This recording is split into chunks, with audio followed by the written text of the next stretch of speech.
હાલો, જય શ્રી કૃષ્ણ. કેમ છો બધા? આઈ હોપ તમે બધા મજામાં હશો. આજે હું તમારી સાથે હોમમેડ આઈસ્ક્રીમની રેસીપી શેર કરીશ, જેમાં આપણે બિલકુલ જ ક્રીમનો, કોર્નફ્લોરનો કે કોઈ મલાઈનો યુઝ નથી કરવાનો. તો ચાલો આઈસ્ક્રીમ બનાવવાનું સ્ટાર્ટ કરીએ.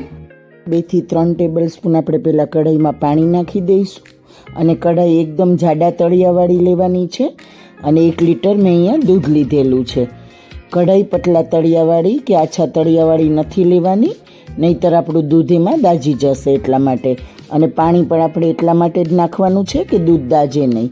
તો હવે દૂધને આપણે એકદમ ઉકાળી લેવાનું છે. 2 થી 3 મિનિટ આપણે દૂધ ઉકાળી લીધું છે. તમે જોઈ શકો છો આપણું દૂધ ગરમ થઈ ગયું છે. હજુ આપણે 5 થી 6 મિનિટ સુધી દૂધને ઉકાળવાનું છે.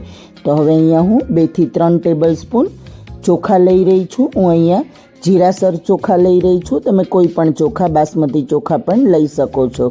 જે તમે ઘરમાં ખાતા હોય એ ચોખાનો યુઝ કરી શકો છો. અને એને સારી રીતે પાણીથી ધોઈ લેવાના છે. હવે એમાં મેં અડધો વાટકો કાજુ લીધેલા છે, 15 જેટલા કાજુ નાખેલા છે, 1 વાટકો મખાણા લીધેલા છે.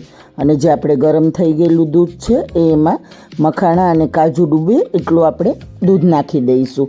એટલે 2 ચમચા જેટલું આપણે દૂધ આમાં નાખી દેવાનું છે. 15 થી 20 મિનિટ સુધી એને પલળવા દેવાના છે. તો હવે આપણે એને ઢાંકી અને સાઈડમાં રેસ્ટ કરવા માટે મૂકી દઈશું. સારી રીતે એમાં મિક્સ કરી અને આપણે એને ઢાંકી દઈશું. હવે આપણે 5 થી 6 મિનિટ સુધી હજુ દૂધને ઉકાળવાનું છે, તો એને સતત ચલાવતા રહીશું.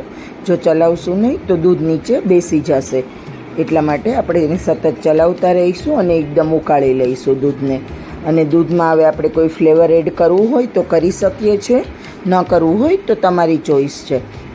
તમે એમ જ પણ બનાવી શકો છો. એમ પણ આઈસ્ક્રીમ ખૂબ સરસ બનશે. હું અહીંયા કેસર ઇલાયચી ફ્લેવર બનાવી રહી છું. તો મેં અહીંયા કેસર મિક્સ કરી દીધું છે ગરમ દૂધમાં.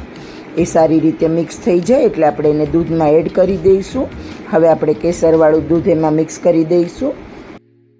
કેસર નાખવું ઓપ્શનલ છે, જરૂરી નથી કે તમારે નાખવું જ. તો હવે આપણે દૂધને સારી રીતે કેસરવાળું દૂધ મિક્સ કરી દઈશું. તમે જોઈ શકો છો ધીમે ધીમે દૂધનો કલર ચેન્જ થવા લાગ્યો છે.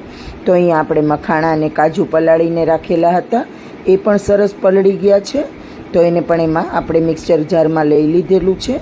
હવે આપણે એની પેસ્ટ બનાવી લેવાની છે. એમાં આપણે દૂધ સાથે નાખેલું જ હતું એટલે કંઈ એડ નથી કરવાનું. આ જ રીતે એને પીસી લેવાનું છે અને એકદમ સ્મૂથ પેસ્ટ બનાવી લેવાની છે. હવે આપણે એને પીસી અને એની પેસ્ટ બનાવી લઈશું અને એને ગ્રાઇન્ડ કરી અને પછી આપણે એને દૂધમાં મિક્સ કરવાનું છે. તો તમે જોઈ શકો છો અહીંયા આપણો દૂધનો કલર ચેન્જ થઈ ગયો છે સરસ, અને એકદમ સરસ દૂધ ઉકળી પણ ગયું છે. 5 થી 6 મિનિટ જેવો સમય થયો છે મને દૂધ ઉકાળતા. આપણે હજુ એને થોડી વાર ઉકાળવા દેવાનું છે. હવે મેં અહીંયા 1 કપ ખાંડ એડ કરેલી છે. તો એને ખાંડને પણ સરસ રીતે મિક્સ કરી અને એકદમ ઉકળી જાય એ રીતે આપણે દૂધને ફરીથી ઉકાળી લઈશું. એટલે હજુ આપણે 2 થી 3 મિનિટ સુધી સતત ચલાવતા રહીશું. ત્યાં સુધીમાં ખાંડ પણ આપણી સરસ ઓગળી જશે એમાં. હવે આપણું દૂધ પણ એકદમ સરસ રીતે ઉકળી ગયું છે. તો 2 થી 3 જ મિનિટમાં હવે આપણે એને પેસ્ટ જે આપણે બનાવીને રાખેલી છે મખાણા અને કાજુની, એ મેં એડ કરી દીધી છે. સોરી ફ્રેન્ડ્સ, મારો કેમેરો બંધ થઈ ગયો હતો એટલા માટે મેં પેસ્ટ એડ કરી, એ શૂટિંગમાં નથી આવેલું. તો હવે આપણું મિશ્રણ એકદમ સરસ જાડું થઈ ગયું છે. તો હવે તમે ફ્લેવર માટે અહીંયા 1/2 ટેબલ સ્પૂન જેટલો એલચી પાવડર મિક્સ કરી રહી છું. તમારે જે ફ્લેવરનો આઈસ્ક્રીમ બનાવવો હોય એ તમે આમાં એડ કરી શકો છો. તમારે કેસર ઇલાયચી જ બનાવવો એવું કંઈ નથી. તમને જે ફ્લેવર પસંદ હોય એ ફ્લેવર, તમારે વેનીલા બનાવવો હોય તો વેનીલા એસેન્સ મિક્સ કરી શકો છો. તો હવે આપણું મિશ્રણ સરસ ઘાટું થઈ ગયું છે. હવે ગેસની ફ્લેમ કરી અને આપણે મિશ્રણને ઠંડુ કરવા લઈશું અને સારી રીતે ગ્રાઇન્ડ કરી લઈશું. વધારે ગ્રાઇન્ડ નથી કરવાનું, ફક્ત સ્મૂથ બેટર બનાવવાનું છે. એટલે 30 સેકન્ડ જેવું. તો હવે મેં મિક્સચરમાં લઈ લીધું, જારમાં લઈ લીધેલું છે આપણે મિશ્રણને. હવે એને 30 થી 40 સેકન્ડ માટે ગ્રાઇન્ડ કરી લઈશું એટલે આપણું બેટર એકદમ સ્મૂથ થઈ જાય. તમે જોઈ શકો છો હવે આપણું મિશ્રણ એકદમ સરસ સ્મૂથ થઈ ગયું છે. તો હવે તમારે જેમાં એને સેટ કરવું હોય, કોઈ તમારી પાસે આઈસ્ક્રીમના મોલ્ડ હોય, કેન્ડીના મોલ્ડ હોય કે પછી કોઈ ન હોય તો તમે કોઈ કેક ટીનમાં પણ કરી શકો છો. મેં અહીંયા થોડા કાજુ ને બદામ કટ કરીને લીધેલા છે.